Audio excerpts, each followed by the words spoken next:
Grand Place de Tourcoing, 10 heures. La ritournelle Vive Tourcoing s'égrène note après note du clocher de l'église Saint-Christophe. C'est l'un des plus beaux édifices néogothiques de la région. À 80 mètres de hauteur se déploie l'un des plus grands carillons d'Europe. 62 cloches sur 5 octaves. Poids, taille, sonorité, chaque cloche baptisée a une histoire et une personnalité qui la rendent unique. Marie Désirée, qui a sonné la libération de la ville le 11 novembre 1918 et qui aujourd'hui sonne l'Angélus. La plus petite Fanny Tony de 10 kg. Le bourdon Marguerite Marie, 6063 kg, en activité depuis 1926. L'ensemble des Tourquenois, anonymes ou célèbres, humbles ou fortunés, montrent leur attachement à leur carillon, vieux de 5 siècles. «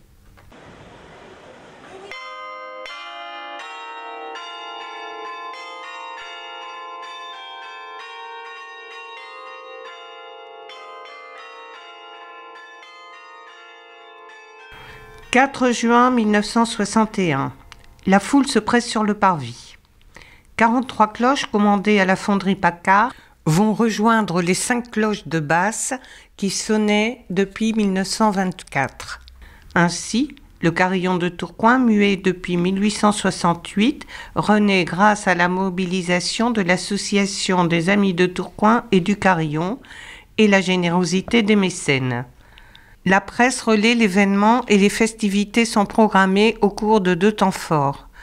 Le baptême et en septembre, l'inauguration. Concerts, feux d'artifice, cortèges d'allumoirs et bals populaires se succèdent. En 1971, le carillon accueille une nouvelle cloche baptisée Jean-Christophe et atteint une renommée internationale. La première école française de carillon est créée au sein du Conservatoire de Tourcoing. Elle délivre les diplômes d'État et de carillonneur et de maître carillonneur. Jacques Lannoy puis Michel Godefroy se succèdent au clavier sur lequel se forment des générations d'élèves dont certains sont récompensés par des prix internationaux. 1991, les Amis de Tourcoing et du Carillon financent la rénovation et l'agrandissement du carillon par les établissements Pascal. Les 62 cloches font désormais partie du paysage sonore de la ville. Au-dessus de la chambre des cloches, la cabine du carillonneur domine les toits de la ville. La juxtaposition des vues prises en 1960 et 2017 permet de comprendre l'évolution du tissu urbain et les profondes modifications économiques vécues par Tourcoing. Venez découvrir le musée du Carillon. Il est ouvert gratuitement tous les dimanches après-midi de 15h à 17h du mois de juin au week-end des Journées du patrimoine en septembre. C'est bien.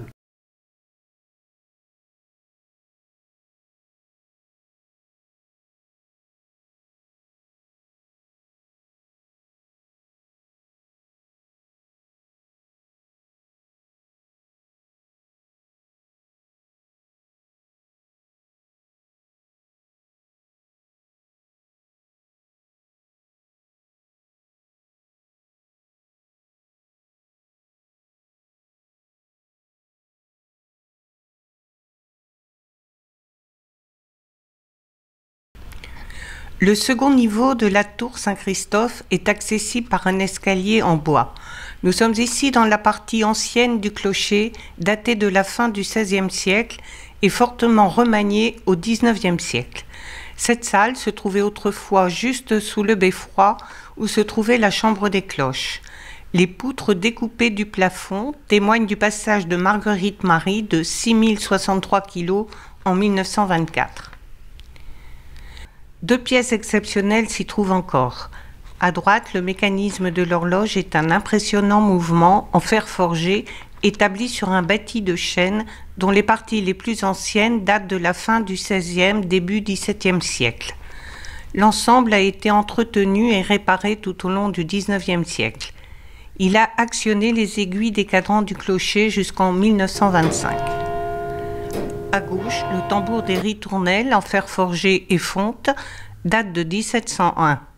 Il a été restauré et refait partiellement en 1818 et 1823.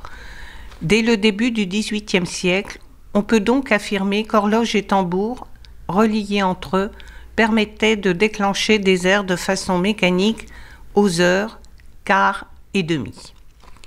Ces deux mécanismes reprennent vie aujourd'hui grâce au travail des établissements Pascal, artisans campanaires, travaux financés grâce à la générosité des mécènes et de l'association des Amis de Tourcoing et du Carillon. Oui, effectivement, on a des mécanismes vraiment exceptionnels d'horlogerie ici. Avec mon équipe, c'était une grande joie de les restaurer. Et puis, donc on est dans une période du XVIIe et XVIIIe. Toute la partie bâtie a été restaurée sur place et la partie pignonnerie, rouage et mécanisme a été restaurée à l'atelier. Pour la restauration de ce tambour, qui effectivement est exceptionnel, il fait à peu près 1 mètre de diamètre sur 1,50 m de long.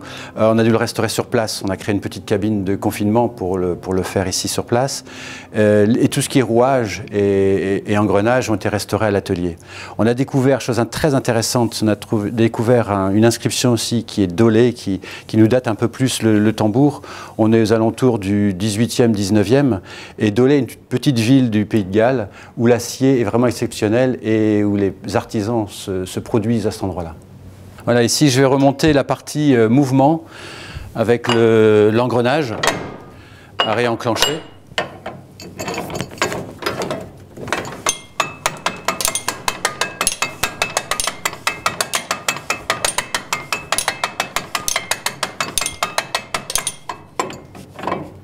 Une fois qu'on a les 3 poids qui sont en charge, c'est notre énergie.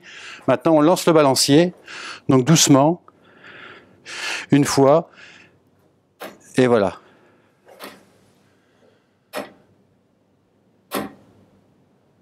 On a l'échappement. Voilà, ici on a la sonnerie, la partie sonnerie des heures. Et on a cette roue de compte qui est intéressante, qui nous permet de déterminer le nombre de coups qu'on aura au niveau de la sonnerie d'heure. Donc aussi bien ici on a un coup, on a la sonnerie de 2 heures, 3 heures, 4 heures, 5 heures, 6 heures, vous voyez. Et donc ça c'est intéressant de voir cet ensemble qui est engrené sur la partie mouvement.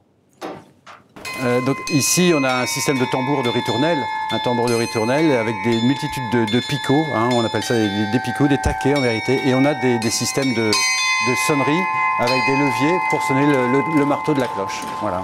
Donc nous avons les 4 cloches, hein, donc sol, la dièse, do, et donc ça nous permet de sonner les premières notes de la ritournelle de Tourcoing.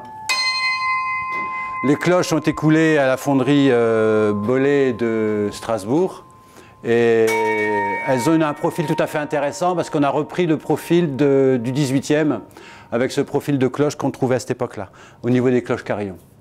Elles sont toutes accordées, on voit à l'intérieur l'accordage des cloches qui a été fait au niveau de la fondamentale, la tierce et la quinte, sauf la plus grosse qui a été coulée d'un seul tenant et sans accordage, qui était juste à la coulée.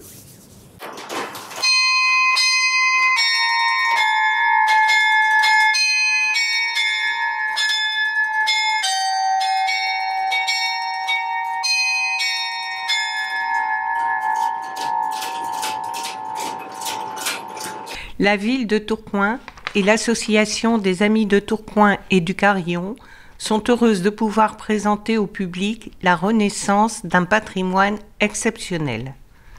Venez découvrir le musée du Carillon.